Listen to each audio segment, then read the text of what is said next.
रानी पद्मिनी का नाम Rajput honour, beauty और सैक्रिफाइस का सिंबल माना जाता है।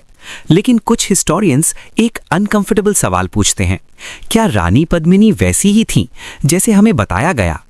उनका जिक्र सबसे पहले पद्मावत जैसे पोएटिक टेक्स्ट्स में मिलता है, जो हिस्ट्री से ज्यादा कविता और सिंबलिज्म पर बेस्ड थे।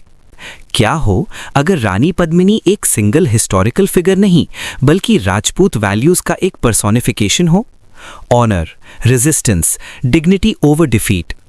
उस जमाने में जब इन्वेजन्स और कैप्चर्स कॉमन थे, राजपूत सोसाइटी ने शायद अपने आइडियल्स को जिंदा रखने के लिए एक पावरफुल कहानी गढ़ ली। एक ऐसी क्वीन जो ब्यूटी से नहीं, सेल्फ रिस्पेक्ट से याद रखी जाए। हो सकता है उनकी कहानी को एग्जैजरेट किया गया हो सकता है कुछ पार्ट्स मिथ हो, लेकिन उनका इम्पैक्ट बिल्कुल रियल था। रानी पद्मिनी शायद सिर्फ एक औरत नहीं थी, शायद वो एक मैसेज थी।